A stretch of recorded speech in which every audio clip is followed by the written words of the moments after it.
제가 이제 검진을 많이 하다 보면은 분들이 이렇게 잇몸하고 치아 사이 경계 부분이 전체적으로 사가가지고 오시는 분들 있거든요. 이 치아를 살릴 수가 없다. 임플란트를 하게 되면 뭐 100에서 200만 원 정도? 최악의 상황의 경우에는 몇백만 원까지 나올 수 있으니까 평소에 구강 관리를 잘 해주어야 됩니다. 제가 수년간 치과 진료를 보다 보니 치아 관리를 잘 못하시는 분들의 공통적인 특징이 있더라고요. 첫 번째는 치아 관리가 좀 중요한 이유. 평소에 관리를 안 하면 보통 이제 충치 같은 게 잘 생기는데 그런 거를 정기적으로 검진 받지 않거나 조기에 발견하지 못할 경우에는 일단 충치 치료 비용이 많이 나오니까 평소에 관리를 잘 해주시는 게 중요하죠. 보통 이제 완전 초반에 충치가 생겼을 때 발견을 한다 하시면은 보통 많은 분들이 말씀하신 때운다 하는 이제 하루에 끝나는 치료를 많이 하시거든요. 그런 경우에는 많아야 10만 원, 8만 원에서 10만 원 정도 비용이 발생하고 이제 그 타이밍을 놓치거나 아니면 조금 그렇게 치료하기 어려운 부위에 충치가 발생한 경우 하루 만에 떼운 치료로 안 되는 경우들도 있거든요. 재료 따라 차이가 있지만 5, 60만 원까지 나올 수 있는 거죠. 이건 살려 쓸 수 있을 때 이야기고, 만약에 충치가 너무 심해서 이 치아를 살릴 수가 없다. 그렇게 되면은 저희가 이제 임플란트를 하게 되는데요. 이제 임플란트를 하게 되면 뭐 100에서 200만 원 정도? 그러니까 이렇게 간단하게 해결할 수 있는 문제를 방치하다가는 최악의 상황의 경우에는 몇백만 원까지 나올 수 있으니까 평소에 구강 관리를 잘 해주어야 됩니다. 예전에 인레이라는 치료로 해놨었는데 결혼하기 직전에 그게 이제 인레이했던 게 깨져가지고 다시 이제 치과 치료받으러 갔었거든요. 그때도 사실 깨지고 나서 바로 갔었으면 좋았을 거를 버티고 버티다가 이제 아파지고 갔거든요. 그랬더니 그게 이제 다시 인레이로는 치료가 어려워가지고 인레이로 못하고 이제 씌운 경험이 있었거든요. 근데 그때 이제 충치 치료 비용이 73만 원, 이제 할인해가지고 68만 원 발생했던 적이 있어가지고 그때 이후로 제가 진짜 더 신경 써가지고 치실도 하고 주기적으로 저 같은 경우는 병원에서 엑스레이도 찍어보고 하면서 계속 관리를 하는 편인 것 같아요. 치아 관리 못하는 사람들이 이런 특징을 가지고 있더라. 제가 수년간 치과 진료를 보다 보니 치아 관리를 잘 못하시는 분들의 공통적인 특징이 있더라고요. 첫 번째는 양치를 안 하시는 분들이 많아요. 치과를 오시게 되면 양치를 깨끗하게 하고 오시는데 하나도 안 하고 오시는 경우가 있더라고요. 보통 그런 분들이 치료할 게 많아요. 돈 깨질 일이 많으시고 확실히 경험적으로 좀 많이 느끼는 거고요. 양치를 안 하게 되면 입안에 있는 충치균들이 먹을 영양분을 그냥 갖다 주는 거거든요. 그러면 이제 충치균들이 영양분을 섭취한 후에 치아를 점점 녹이게 됩니다.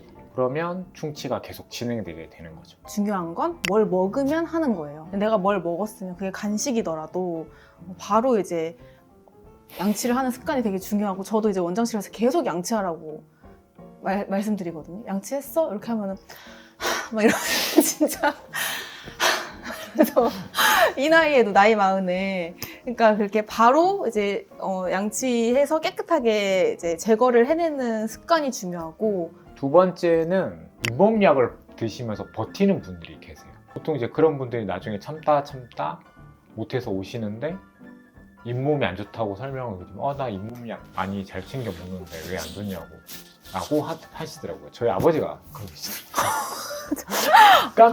가족을 깜짝 놀랐는데 제가 그렇게 많이 설명을 예전에 드렸거든요. 부모님한테도 잇몸약 이거 드셔도 사실 도움이 잘 안 된다, 대부분 안 된다 그렇게 설명을 드렸는데도 TV에 워낙 광고를 많이 해서 그런지 많이 사서 드시더라고요. 예를 들어서 내가 감기에 걸렸어. 물론 영양제를 먹으면은 도움이 아예 안 되진 않지만 그게 주는 아니거든요. 그래서 이제 보통 저는 이미 드시고 계시다고 하는 분들은 좀 연세가 있으신 분들이 좀 많거든요. 근데 그런 분들한테 너무 또 막 이렇게 야멸차게 도움 하나도 안 되니까 아무짝에 쓸모없으니까 듣지 마세요 이럴 수는 없으니까 일단 도움이 되는 것 같으세요? 하면 확실히 낫다고 하시는 분들이 있거든요. 근데 저는 사실 그 느낌도 중요하다고 생각해요. 그러니까 일단 굳이 그렇게 드시고 계시면 일단 뭐 그냥 드세요. 근데 드시는 것만으로는 절대 나아지는 건 없다. 그냥 영양제라고 생각하시고 오메가3 먹는다 생각하시고 그냥 드시되 기본적으로 잇몸 치료는 치과에 오셔가지고 이제 자주 오셔서 스케일링이나 잇몸치료를 하는 게 도움이 되는 게 기본이고 이제 부수적으로 내가 이거를 정말 이렇게라도 하고 싶다 하는 사람이 있을 수도 있잖아요. 내가 잘못했구나.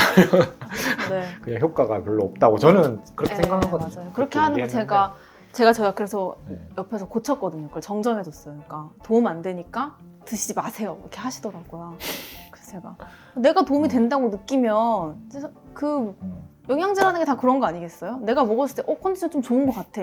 그게 중요하잖아. 요. 네.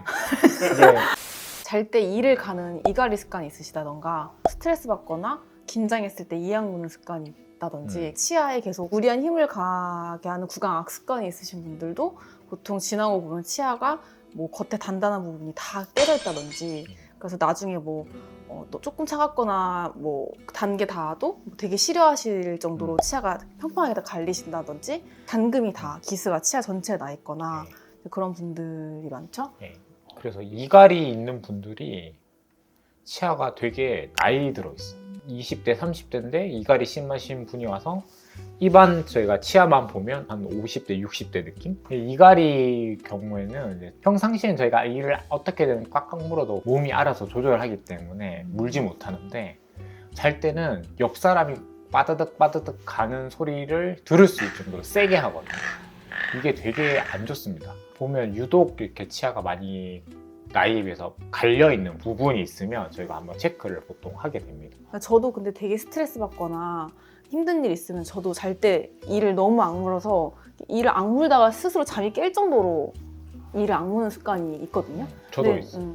그게 제가 인지를 하고 있는 이렇게 깨어있는 순간에는 내가 이 악물었네? 힘을 풀어야지 이게 조절이 되는데 자는 중간에는 그게 이제 조절이 안 되기 때문에 그게 이제 계속 긴 시간 동안 치아에 유해한 힘을 가할 수밖에 없어서 되게 안 좋은 습관이죠. 이제 검진을 오시면은 몇 가지 이제 징후들이 있어요. 그래서 나이에 비해서 너무 치아가 많이 마모가 되어 있거나 아니면 이 볼 쪽에 그 어금니가 물리는 그 라인을 따라서 볼이 물린 것처럼 볼록볼록하게 볼에 이렇게 선이 쭉 가 있어요. 그러니까 볼 쪽에 이렇게 위를 계속 물고 있으면 빨려 들어가서 이렇게 라인이 생기거든요. 네. 부채처럼 이렇게 모양이 생겨요.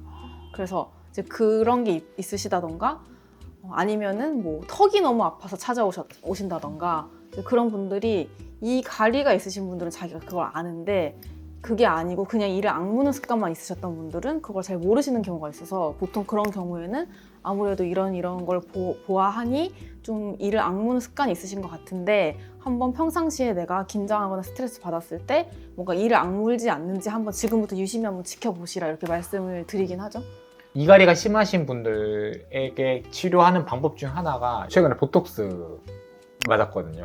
이렇게 새침한 표정을 좀 저작근요. 이제 씹는 거에 관련된 근육에 보톡스를 맞으면 이제 근육의 힘이 풀리게 되면서 이제 이를 갈았을 때 이 가는 것 자체를 조금 줄여주고 그 힘을 약하게 해서 이를 보호해준다? 뭐 그렇게 보시면 될 것 같고 보통 이 가리 장치를 제작해서 이제 잘 때 설령 이제 그런 힘을 이겨내고 이제 근육이 움직일 때 치아가 손상이 덜 되도록 이제 보호 장치를 제작해서 끼는 경우도 있고요. 그리고 네. 일단은 스트레스가 많이 없어야 돼요. 이 사람이 스트레스를 많이 받으면 이갈이의 원인 중에 대표적인 거는 이제 정신적 스트레스 이런 거거든요. 근데 스트레스 없이 어떻게 사나요? 네. 어쩔 수 없죠. 하여튼 이겨내야지. 그런 걸 말씀을 드려서 좀 너무 무리하거나 이런 거는 좀 몸의 건강을 챙기시라 이렇게 설명을 드립니다. 어디가 조금 시리다 혹은 씹었을 때 뭔가 아프다 라고 오신 분들 중에 보면 딱딱한 음식을 좋아하시는 분들이 많아요.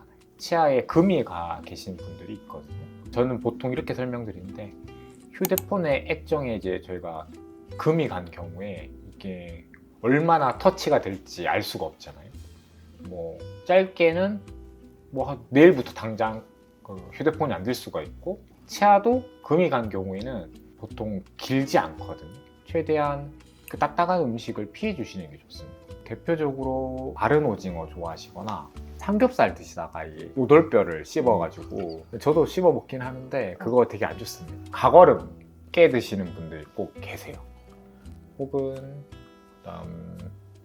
뭐가 있을까요, 조 원장님?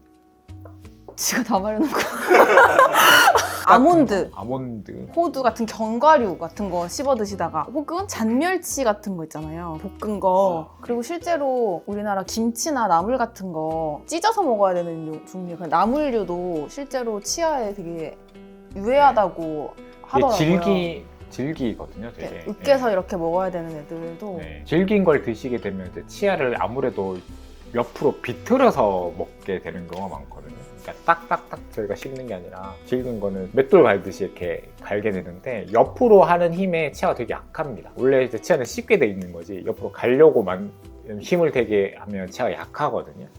그렇기 때문에 그런 질긴 거를 잘근잘근 옆으로 이렇게 하시는 건 좋지 않습니다. 또 보시면 탄산음료를 좋아하시는 분들이 다 자기 얘기하고 있어. 진짜. 다 저의 아, 이야기. 진짜 양심이 있는지. 네, 탄산음료를 많이 드시면 치아가 아무래도 이제 산도가 높으니까 탄산이 그럼 이제 치아가 점점 부식이 되거든요. 네, 그런 게 있기 때문에 치아가 아무래도 계속 약해지게 되는데 쉽게 말해서 치아는 약간 대리석 느낌처럼 있는데 거기에 산을 부어버리면 이렇게 대리석이 녹을 거 아니에요. 그렇게 치아가 이렇게 부식된다. 삭는 거죠. 사가가지고 이제 겉에가 이제 단단하지가 않고 보통 치아 구조상 제일 외형은 진짜 유리나 도자기 재질처럼 단단한 구조인데 그게 아무래도 삭는다고 보시면 되죠. 제가 이제 검진을 많이 하다 보면은 그 특히 청소년기 남자 학생들 있잖아요. 그런 분들이 이렇게 잇몸하고 치아 사이 경계 부분이 전체적으로 사가가지고 오시는 분들 있거든요. 그런 경우에 혹시 탄산음료 좋아하냐고 물어보면 보호자들이 달고 산다고, 물 대신 탄산을 먹는다고 하거든요. 근데 한마디로 치아 겉면이 전체적으로 이렇게 다 사가 있어요. 그래서 이제 그런 경우는 진짜 간단히 떼울 수가 없거든요. 거의 다 크라운 치료를 해야 되는데 그 젊은 나이에 크라운 치료를 이제 다 하게 되면 결과적으로 뭐 한 10년에 한 번씩 또 교체를 해줘야 되고 그렇게 하면서 조금씩 또 치아를 더 삭제할 수밖에 없기 때문에 탄산음료를 진짜 물 대신 계속 드시는 분들은 진짜로 이제 귀찮더라도 바로 이제 물로 좀 헹궈내시거나 그나마 양치를 자주 해주셔야지 어릴 때부터 뭐 치아 몇 개를 다 크라운을 해야 되는 그런 상황을 막을 수 있을 것 같아요. 그럴 땐 제로 콜라를 드시면 아 왜죠? 제로는 좀 덜 영향이 가는지. 일단 제로 탄산 음료는 탄산이니까 치아 자체는 좋진 않지만 일단 충치균의 먹이는 없어요. 그러니까 그런 충치균이 먹고 번식하기는 어렵죠. 아스파탐을 먹이로 쓰진 않거든요. 그래서 드실 거면 제로 음료?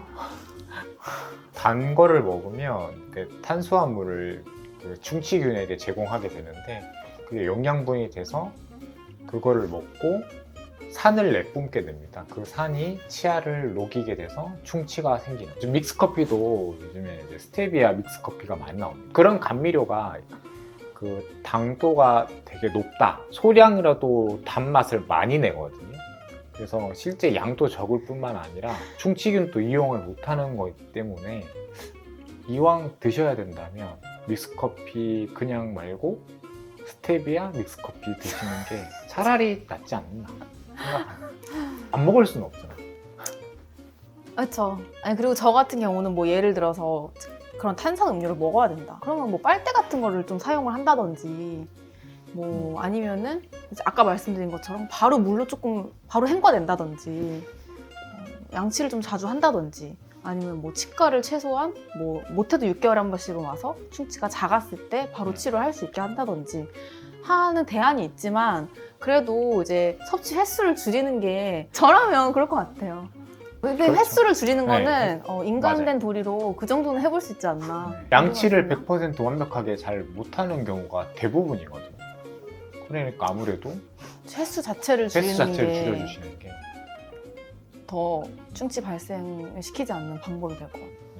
치실이랑 치간칫솔 하는 거랑 안 하는 게 차이가 큰 것 같아요. 그래서 검진 오셨을 때 이가 되게 깨끗한 분들이 계시거든요.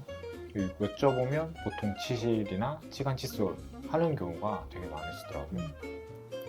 그리고 뭐 씹는 충치가 없으신데 치아 사이가 그냥 다 썩는 분도 있으시거든요. 그러면 그런 분들은 여쭤보면 뭐 치실 치간칫솔 당연히 사용 안 하시고 단 거 좋아하시고 이게 콜라보 되신 분들이더라고요, 대부분. 치아 사이에 끼어 들어간 음식물 잔사를 그냥 양치질만으로는 제거하기가 어렵기 때문에 치실이랑 치간칫솔을 사용을 안 하시면 그게 그대로 머물러서 충치를 발생시키거나 아니면 잇몸 질환도 발생시킬 수 있어요. 특히 이하, 이사 여기는 그냥 칫솔로는 안 되거든요. 그래서 여기는 꼭 치실해 주셔야 되시고, 특히 아이들이 왔을 때 이게 부모님이 치실을 해주는 아이하고 안 해주는 아이는 그 아이들이 옆면에 충치가 많이 생기거든요. 그래서 이걸 치실하고 안 하고 차이가 정말 크더라고요. 지금까지 이제 저희가 수년간 치과 진료를 해오면서 좀 치아 관리를 잘 못하시는 분들의 특징에 대해서 한번 설명을 드렸는데요. 평소에 양치질, 치실, 치간칫솔과 같은 구강위생 관리 잘 해주시고 정기검진 꾸준히 잘 체크 받으시면 거의 한 3에서 6개월 간격으로 자주 오시는 분들은 거의 치료할 게 없어요. 오셔서 뭐 간단한 스케일링이나 이런 거 하고 양치 안 되는 부분 같은 거 다시 제가 교육해 드리고 있고, 그 정도만 해도 계속 건강한 상태 유지하시거든요. 정기검진 꾸준히 받으시는 게 돈 아낄 수 있는 가장 지름길이라고 생각해요. 오늘 영상이 도움이 되셨다면 구독과 좋아요, 알림 설정까지 부탁드리고요. 그럼 다음 영상에 또 유익한 정보로 찾아오겠습니다. 안녕! 안녕!